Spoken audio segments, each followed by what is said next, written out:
The coming out process is very tough to describe and tough to kind of pin down. It happens on a continuum. I think that it's very important to understand whether you are somebody that's trying to come out or somebody that's going to be an ally and a support staff for somebody that's coming out, is that it's not an absolute. Unless you are outed in a public arena with a national statement, it happens on a continuum. And you start to come out to those people that are closest to you, that you feel the most confident with in sharing that part of your life. The first step of coming out is liking yourself enough and not beating yourself up about your sexuality to be able to feel confident that you like yourself. And that, for a lot of people, is a hard thing, and that's the first step.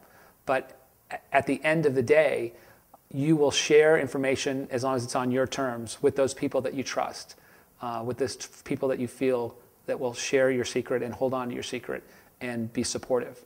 And as you do that, you begin to start peeling back layers of comfort, layers of exploring of who you are. And ultimately, for me, it was over a long period of time. I knew that I came out to my close friends and people that I was closest to first, and that was relatively easy.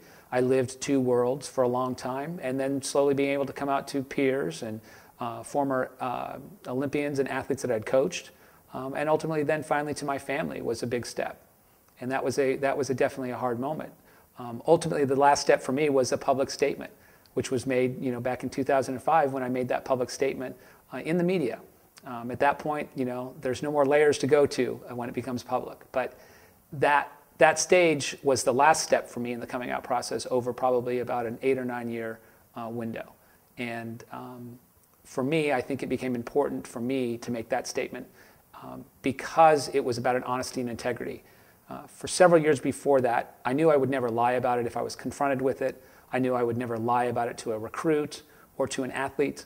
But I just didn't share that information. And I think that's where there's a lot of people living right now who are just like to hold on to that private part of their life and keep it separate. And I think that's fine. I don't think everyone has to come out. But I do believe that the more people that come out in aspects of either sport or military or different aspects, even in the entertainment field, it helps others that may be questioning or insecure to be able to say, I can do that. I can be honest with myself. I have been, and now I can make a statement about it and not doubt that. So that's an interesting coming out process. It's not a one point in time process.